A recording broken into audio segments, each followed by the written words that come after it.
दोस्तों, धर्म के नाम पर नफरत फैलाने वाले हिमांशु जोशी जैसे नफरती चिंटू समाज में जहां शांति हो, खुशहाली हो और भाईचारा हो, वहां पर पहुंचकर धर्म का हवाला देकर हर जगह नफरत फैलाना शुरू कर देते हैं। जैसे हाल ही में उत्तराखंड के हल्द्वानी और बागेश्वर में हिमांशु जोशी जैसे नफरतखोरों ने संत रामपाल जी महाराज के आश्रम के खिलाफ बेबुनियादी इल्जाम लगाकर गुंडागर्दी करने की कोशिश करी थी।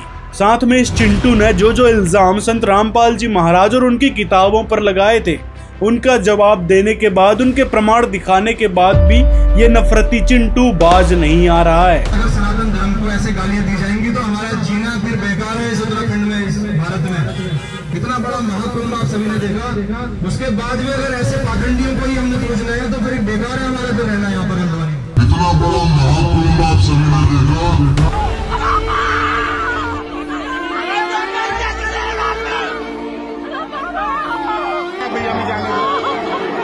लेकिन ना तो गंगा मैया ने पुकार सुनी, ना ही महादेव ने, ना ही ब्रह्मा विष्णु ने। इतना बड़ा महाकुंभ आप सभी ने देखा। लेकिन ये नफरतखोर विरोध के नाम पर हर जगह जहर उगल रहा है। वहीं कुछ भोले भाले लोग ये भी सोचे बैठे हैं कि हिमांशु जोशी जैसे लोग धर्म और संस्कृति को बचाने के लिए संघर्ष कर रहे हैं। लेकिन दोस्तों, आपको जानकर हैरानी होगी कि ये नफरती चिंटू धर्म और संस्कृति को बचाना नहीं चाह रहा, बल्कि समाज को तोड़ना चाह रहा है, समाज से भाईचारा खत्म कर देना चाह रहा है। क्योंकि इस नफरती चिंटू को धर्म का ABCD का भी ज्ञान नहीं है, तो सोचो हिंदू धर्म के पवित्र सदग्रंथों का कहां से ही होगा।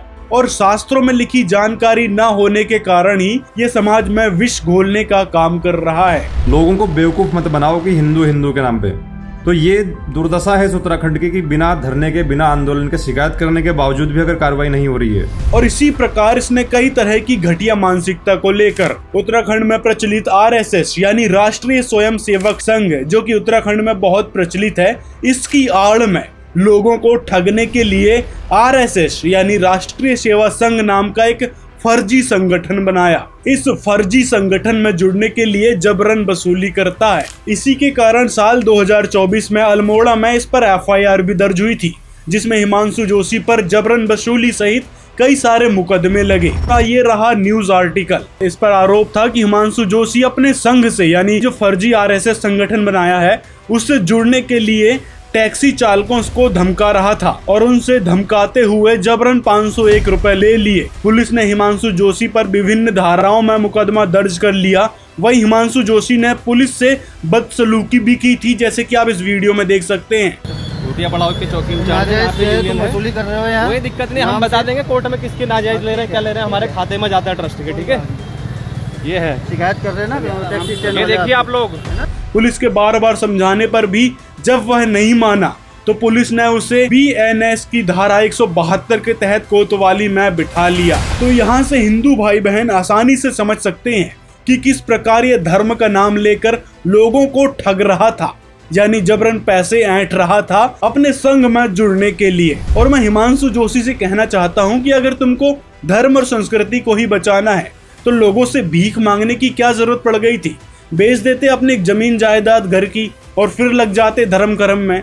ऋषि महर्षि भी तो यही करते थे, जंगलों में साधना करते थे।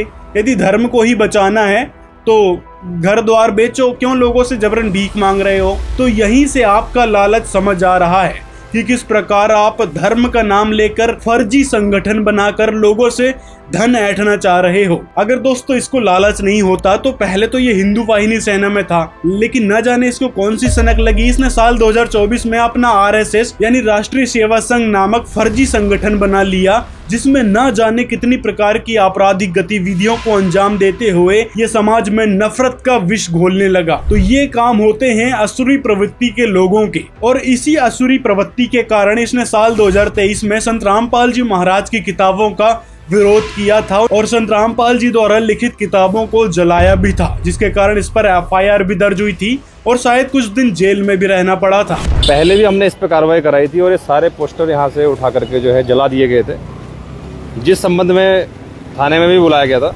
लेकिन फिर भी ये नफरतखोर सुधरा नहीं, बार बार संत रामपाल जी महाराज के ज्ञान का विरोध करता रहा। और इसी बीच अब साल 2025 में भी ये विरोध कर रहा है। आज से नहीं, कई टाइम से हम इस पे आवाज उठा रहे हैं, कम से कम 3 से 4 साल हो चुके हैं। तो दोस्तों ये होते हैं अंधे गधे, जिनके बारे में संत रामपाल जी कहते हैं, हमारा किसी से विरोध नहीं है, हम ना किसी राजनीति को इच्छा रखते हैं किसी राजनीतिक व्यक्ति से, ना राजनीति में हमारा हिस्सा है। हम एक धार्मिक संस्था चला रहे हैं और पूरे विश्व में जाएगा, इसको कोई रोक नहीं सकता। जैसे इस मार्ग का कोई विरोध करेगा, भगवान का मार्ग है ये, इसमें कोई बाधक बनेगा वो अंधा गधा होगा, अंधा गधा। जैसे एक समय एक अंधा गधा रेल की पटरी पर खड़ा हो गया और उसने देखा भाई गड़ गड़ गड़ होता आ रहा है, कोई तुझे डिस्टर्ब करने आ रहा है।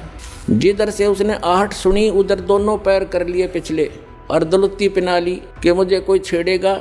होता राजा बना खड़ा था बीच में, उसने ये नहीं मालूम था कि तू खुद गलत स्थान पर खड़ा है, को रेल के मार्ग में खड़ा है तू।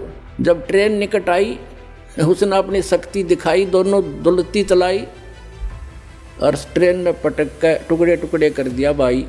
तो पुण्यात्माओं, इस परमात्मा कबीर जी के मार्ग में ये अंधे गधे हैं जो बाधक बन रहे हैं। समय आएगा परमात्मा इनको वो सजा देगा, याद रखेगा इनकी कई पीढ़ियों तक, और पूरा विश्व याद करेगा ऐसे जालिम लोगों ने जो भगवान के मार्ग में बाधा करते हैं। इन्हें मदद करनी चाहिए।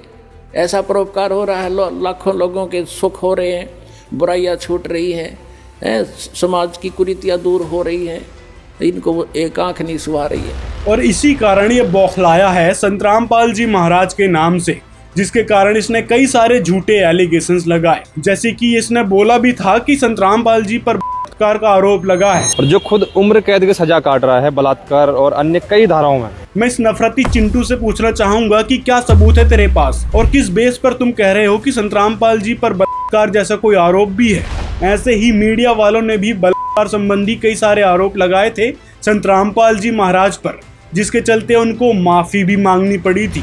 देखिए अमर उजाला का ये अखबार यहाँ पे 26/8/2017 में इसने छापा था, जिसमें इन्होंने कई सारी चीज लिखी थी संत रामपाल जी महाराज के बारे में। लेकिन फिर 27/8/2017 में फिर इसने माफी भी मांगी थी कि रामपाल जी पर दुष्कर्म का कोई आरोप नहीं है, रामपाल पर दुष्कर्म की चर्चा तथ्यात्मक नहीं है, इसका खेद है।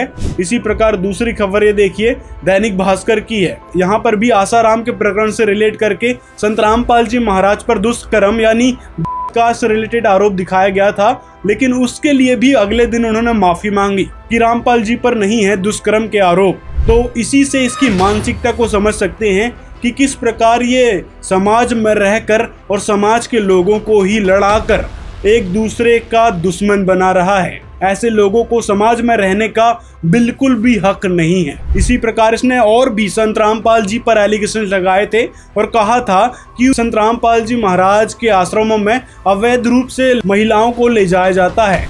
यहाँ से बहन बेटियों को ले जाया जा रहा है हरियाणा में या अन्य राज्यों में जो है जहाँ पे इनके आयोजन हो रहे हैं, और इतनी लड़कियां यहाँ से गायब हो रही हैं, महिलाएं गायब हो रही हैं। इसके पीछे ये भी तो कारण हो सकता है। तो बड़ा आक्रोशित है मन आज, मैं आप सभी को बताना चाहता हूँ। मैं इस नफरती चिंटू हिमांशु जोशी से पूछना चाहूंगा कि क्या सबूत है तेरे पास जो इस प्रकार के गंभीर आरोप संत रामपाल जी महाराज पर चिल्ला चिल्ला कर लगा रहा है, उनके आश्रमों पर लगा रहा है। पहली बात तो दुष्टता की हद पार कर दी है इस नफरतखोर ने कि किस प्रकार समाज में ये झूठ बोल बोल कर विष घोलने की कोशिश कर रहा है। जो इल्जाम तुम लगा रहे हो, क्या आप संत रामपाल जी के कभी आश्रम गए भी हो? क्योंकि संत रामपाल जी के आश्रम में जो भी जाता है वो अपने परिवार के साथ जाता है और उसी दिन वापस भी हो लेता है, और वो भी जाता है समागम के दिन, या तो संत रामपाल जी महाराज के बोध दिवस, या फिर जून में आ रहा है परमेश्वर कबीर साहिब जी का प्रकट दिवस, जहाँ पर 3 दिवसीय समागम होता है। और जितने भी समागम होते हैं हर चीज के लिए परमिशन विशेष रूप से ली जाती है और कानून के दायरे में ही रहकर पूरा आयोजन किया जाता है, जिसमें लाखों की संख्या में लोग आते हैं। अब सबूत तो तेरे को दिखाना ही पड़ेगा कि सबूत क्या है और किस बेस पर तू कह रहा है। तो दोस्तों कहने का मतलब है कि इसने संत रामपाल जी पर जो जो एलिगेशंस लगाए थे उसके बारे में इसके पास कोई सबूत नहीं है, केवल ये लोगों को भड़काना चाह रहा है संत रामपाल जी महाराज के नाम से, और इसी कारण इसने ये सारी झूठी अफवाह फैलाई है कई तरह की। साथ में इसको पता भी है कि ज्ञान गंगा पुस्तक में जो लिखा है वो हमारे सदग्रंथों से प्रमाणित है, हमारे ग्रंथों में ही वो कथा लिखी है। क्योंकि हमने पिछली वीडियो में इसको बता दिया था लेकिन ये फिर भी नफरत का बीज लगातार बो रहा है समाज के लोगों में।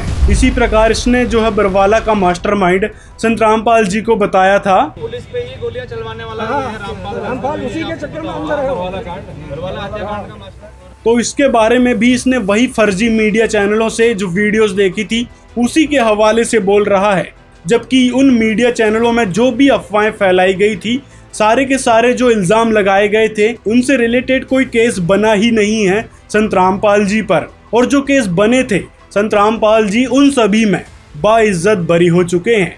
जैसे कि आप इसमें देख सकते हैं, ये रहे कुछ न्यूज़ आर्टिकल।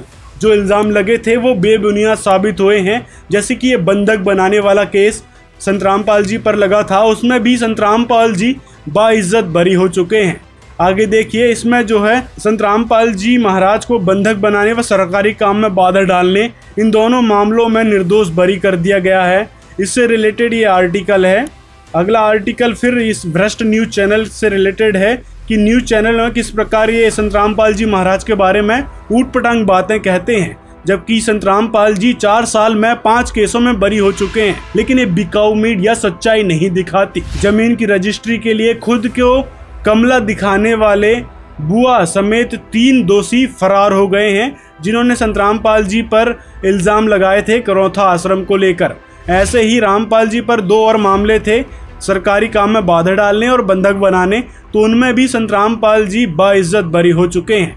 अगला केस देखिए, यहाँ पर 2021 का है ये। ड्रग्स मामले में रामपाल सहित 5 बरी। कोर्ट बोला सिर्फ दवाइयाँ मिलना अपराध नहीं है। यानी मीडिया ने जो फर्जी अफवाह फैलाई थी कि संत रामपाल जी के आश्रम में की दवाइयाँ मिली, कई तरीके की और शक्तिवर्धक दवाइयाँ मिली, तो इससे स्पष्ट होता है कि संत रामपाल जी महाराज के आश्रमों में ऐसी कोई गतिविधि नहीं हुई थी। ये सरासर मीडिया के द्वारा चलाई गई एक भ्रामक खबर थी और पुलिस वालों ने फर्जी केस दर्ज कर लिया था। तो संत रामपाल जी इस केस में भी 2021 में बाइज्जत बरी हो चुके हैं। इसी प्रकार करौथा में जो रामपाल जी पर आरोप लगा था गोलीकांड और हत्या वाला, तो उसमें भी संत रामपाल जी बाइज्जत बरी हो चुके हैं। और इसी प्रकार धार्मिक भावनाओं को भड़काने के हिसाब से FIR दर्ज करवाई है कुछ भक्तों के खिलाफ। उसी प्रकार पहले भी संत रामपाल जी और उनके कुछ भक्तों के खिलाफ धार्मिक भावनाओं को भड़काने के लिए FIR दर्ज करवाई गई थी। तो उस केस में भी संत रामपाल जी बाइज्जत बरी हो गए हैं और उनके साथ जो भी जिन लोगों का नाम उन नफरती लोगों ने लिखवाया था FIR में, वो भी बरी हो चुके हैं। ये देख सकते हैं आप, संत रामपाल जी को बड़ी राहत, धार्मिक भावनाएं भड़काने के केस में डिस्चार्ज कर दिया गया है। यहाँ पर एक और केस में फिर संत रामपाल जी बाइज्जत बरी हो गए हैं। करौथा में सतलोक आश्रम के लिए अवैध तरीके से भूमि अर्जन करने का आरोप लगा था, उसमें भी संत रामपाल जी बाइज्जत बरी हो गए हैं। यानी कि जो जो इल्ज़ाम इन नकली गुरुओं ने लगाए थे या फिर पुलिस वालों ने फर्जी FIR काटी थी, सभी केसों में संत रामपाल जी बाइज्जत बरी हो चुके हैं। इसी प्रकार जो भी अभी केस चल रहे हैं वो भी फर्जी और बेबुनियाद हैं, उसको लेकर भी कार्रवाई जारी है और जल्द से जल्द संत रामपाल जी बाइज्जत बरी ही होंगे, क्योंकि वो सारे इल्ज़ाम फर्जी जो हैं, जैसे ये इल्ज़ाम फर्जी थे, इसी प्रकार आगे जो भी इल्ज़ाम उन पे लगे हैं सारे के सारे बेबुनियाद और फर्जी हैं, जिनका कोई सबूत दूर दूर तक नहीं मिल रहा है। बस तारीख पर तारीख आगे देते जा रहे हैं और देशद्रोह से रिलेटेड तो कोई केस बनता ही नहीं है। दिखाओ जरा कोई ऐसा प्रमाण कि संत रामपाल जी ने देशद्रोह जैसा कोई काम किया हो। संत रामपाल जी के मुख्य उद्देश्य देख लो।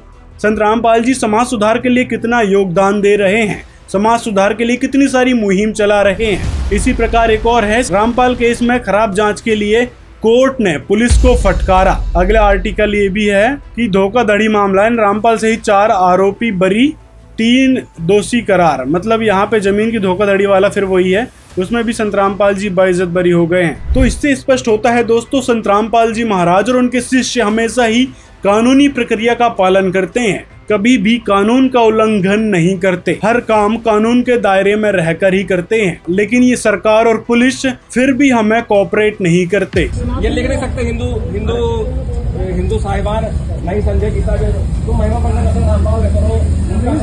कैसे लिख दिया?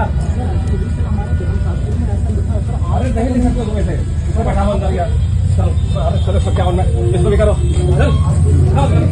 वहीं दूसरी तरफ ऐसे गुंडे लोग जो धर्म का नाम लेकर वसूली करते हैं, समाज में नफरत का विष घोलते हैं, उनकी बात बड़े अच्छे से सुनी जाती है।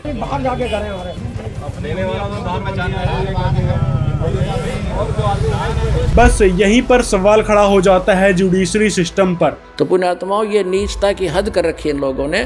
प्रशासन भी यहाँ तक खड़ा उनके साथ ही जुटा हुआ है। कोई बात नहीं, समय आने दो, दुनिया उनको बैड अकाउंट में लेगी।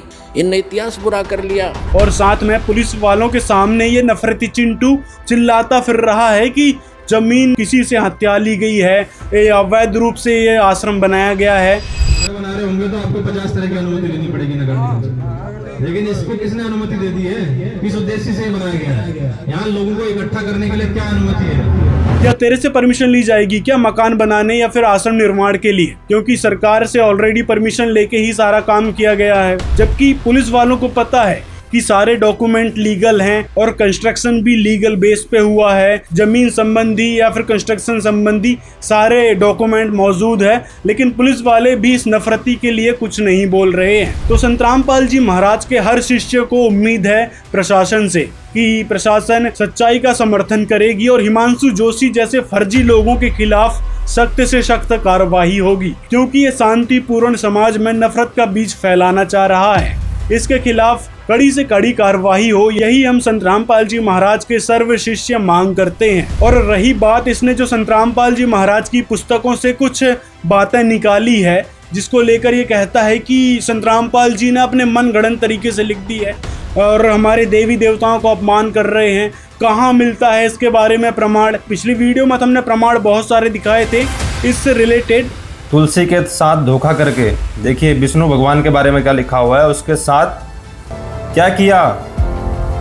ये चीजें इसके ज्ञान गंगा किताब में लिखी हैं, जिसका विरोध चल रहा है। तो इससे भी स्पष्ट होता है कि इस पढ़े लिखे अनपढ़ ने कभी सदग्रंथों को खोल कर ही नहीं देखा। शंख चूर्ण के वेश में जगत प्रभु यानी भगवान श्री हरि सो गए। नारद उस समय तुलसी के साथ उन्होंने सुचारू रूप से हास विलास किया।